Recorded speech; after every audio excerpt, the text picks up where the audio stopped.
ಇಂದೇ ಡೌನ್ಲೋಡ್ ಮಾಡಿ ಮತ್ತು ನಿಮ್ಮ ನೆಚ್ಚಿನ ಶೋಗಳನ್ನು ಆನಂದಿಸಿ. ಏನು ಮಾಡೋದಪ್ಪ ಈಗ? ಅವ್ನು ಬರೋಕ್ಕೆ ಹೇಳ್ಬಿಟ್ಟೆ. ಯಾವುದೇ ಕಾರಣಕ್ಕೂ ಅವ್ನ ಕೈಗೆ ಸಿಗಾಕೋಬಾರ್ದು. ಭಾಳ ಹುಷಾರಾಗಿರ್ಬೇಕು. ಬೆಂಕಿ ಜೊತೆ ಸರ್ಸ ಆಡ್ದಂಗೆ.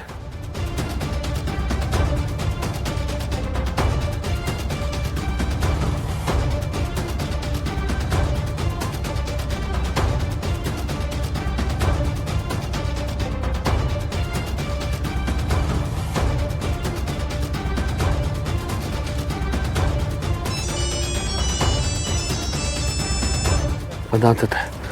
ಮೊದಲು ಫೋನ ಸೈಲೆಂಟ್ ಮಾಡಿ ಹಾಕ್ಬಿಡ್ಬೇಕು.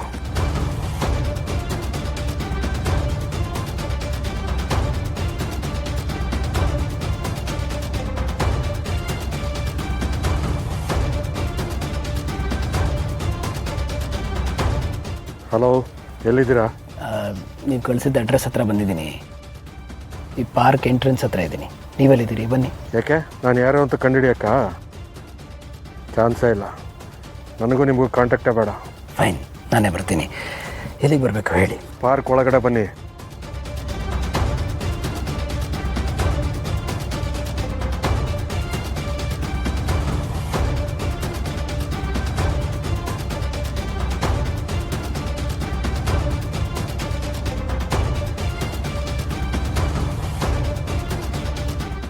ಬ್ಯಾಗಲ್ಲಿದೆ.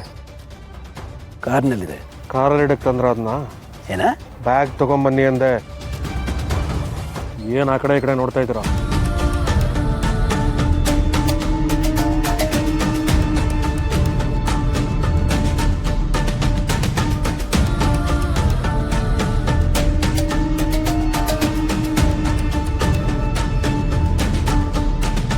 ಈಗ ಎಲ್ಲಿಗೆ ಬರಲಿ? ಹಾಗೆ ಮುಂದೆ ಬನ್ನಿ.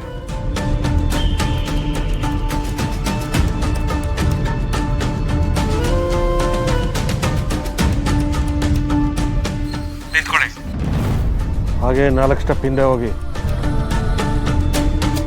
ಅಲ್ಲೇ ನಿಂತ್ಕೊಳ್ಳಿ. ಇವನು ಇಲ್ಲೇ ಎಲ್ಲೋ ಇರಬೇಕು. ಇಲ್ಲದೆ ಹೋದರೆ ನನ್ನ ಮೂವ್ಮೆಂಟ್ಸ್ನೆಲ್ಲ ಗಮನಿಸಿ ಹೇಗೆ ಇಷ್ಟು ಡೀಟೇಲಾಗಿ ಹೇಳ್ತಾ ಇದ್ದಾನೆ.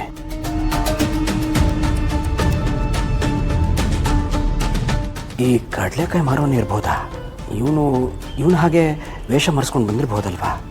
ಅಥವಾ ಆ ಕಡೆ ಮೂಲೆಯಲ್ಲಿ ಓಡಾಡ್ತಾ ಇದ್ದಾನಲ್ಲ, ಅವನಿರ್ಬೋದಾ? ಅಪ್ಪ, ಅವ್ನು ನೋಡಿದ್ರೇ ಒಂಥರ ಭಯ ಆಗ್ತಿದೆ. ಬೇಗ ಕೆಲಸ ಮುಗಿಸ್ಕೊಂಡು ಇಲ್ಲಿಂದ ಎಸ್ಕೇಪ್ ಆಗಿಬಿಡ್ಬೇಕು. ಅದರಲ್ಲಿ ನಿಜವಾಗ್ಲೂ ದುಡ್ಡಿದೆಯಾ ಇಲ್ಲ ಖಾಲಿ ಬ್ಯಾಗ್ ತಂದು ನನ್ನನ್ನು ಯಾಮರ್ಸಕ್ಕೆ ನೋಡ್ತಿದ್ದಾನ? ನಿಮ್ಮ ಹತ್ರ ದುಡ್ಡಿದೆ ಅಂತ ನಾನು ಹೇಗೆ ನಂಬೋದು? ನಿಜವಾಗ್ಲೂ ದುಡ್ಡಿದೆ. ನೀವು ಹೇಳ್ತೀರಾ, ಆದರೆ ನಂಬೋದು ಹೇಗೆ? ಹೇಗೆ ನಂಬಲಿ ಅಂದರೆ ಈಗಿನ ಪಬ್ಲಿಕಲ್ಲಿ ದುಡ್ಡು ತೆಗೆದು ತೋರ್ಸೋಕ್ಕಾಗತ್ತೇನ್ರಿ?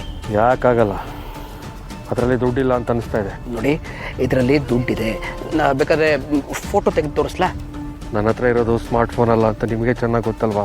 ಮತ್ತೆ ನಿಮಗೆ ನಂಬಿಕೆ ಬರಲಿಲ್ಲ ಅಂದರೆ ನಾನು ಹೆಂಗೆ ಪ್ರೂವ್ ಮಾಡೋಕ್ಕಾಗತ್ತೆ?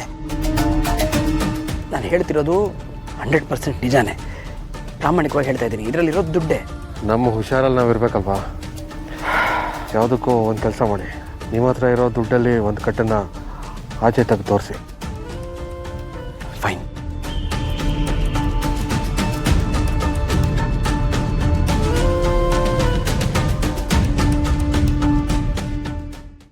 ಲಕ್ಷ್ಮೀ ನಿವಾಸ